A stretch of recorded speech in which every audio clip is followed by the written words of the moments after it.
သူ့ကိုမင်းသူ့ကိုသိလားသူ့သိလားသိတယ်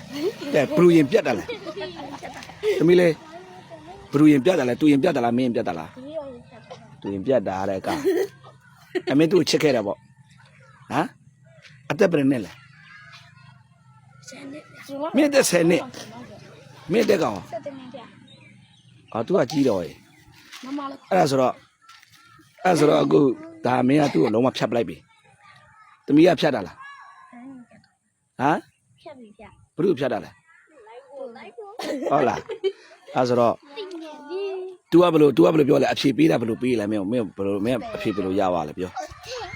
မမရတယ်ဗျမဟုတ်လေ तू ကဘယ်လိုပြောရလဲဘာလို့ရင်အစားဘယ်လိုပြောရလဲအဖြေကဘယ်လိုပြောခဲ့လဲ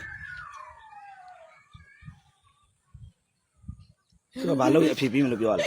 တာကြီးအောင်မတွားရည်ရချမ်းချီမယ်ဆိုလို့ဗျရေထဲခုံချရင်ဘယ်ရေတွေကိုလဲခုံချခိုင်းတာရွေ့ပြောလိုက်တော့ဟမ်ကန်ကြီးရောက်ဗျဘယ်ကရေထဲယူလဲကန်ကြီးရောက်ဆောက်ကလေးရွေ့ပြောလိုက်တော့ဗျအော်အနေခုံချနေသူရည်နဲ့ဗျရေခုံချလိုက်တည်းရလားခုံချတယ်ဗျအနေနဲ့နဲ့ဗျ तू ကဘယ်လိုပြောရလဲ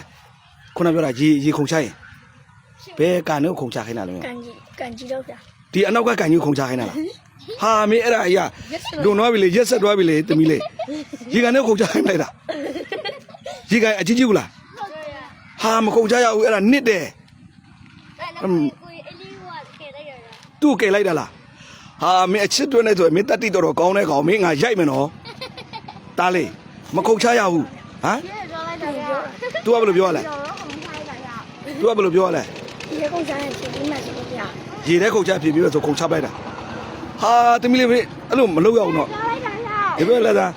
ဘယ်လိုပြောသူ့ဘယ်လိုလုပ်လိုက်တာရေခုံချရွက်ပြောလိုက်တာဟာရ तू ကတကယ်ခုံချရလားဟာရအရေနစ်နေတာဟာငါတမီးအဲ့ဒါတမျိုးအဲ့လိုမလုပ်ခိုင်းအောင်တော့မင်းအချစ်ကလည်းစားနာဟာငါရေထဲခုံချရေအနှစ်ကြီးလာတဲ့ရမြစ်တပေါင်ကျော်ရမြစ်တဖောင်ကျော်တဲ့ဥစ္စာကိုဒီမှာခုံချပလိုက်တာဟာတတိရှိတယ်ကွာငါဒါနော်အဲ့လိုမလုပ်နဲ့နော်ငါဒါနော်ရေထဲမခုံချရဘူးဟုတ်ပြီနော်ခုံချရမလားမခုံချနဲ့တမီးလေးရေထဲမခုံချရဘူးနော်တော့ဘောတယ်နော်ခုံချရင်ဘာလုပ်တာလဲ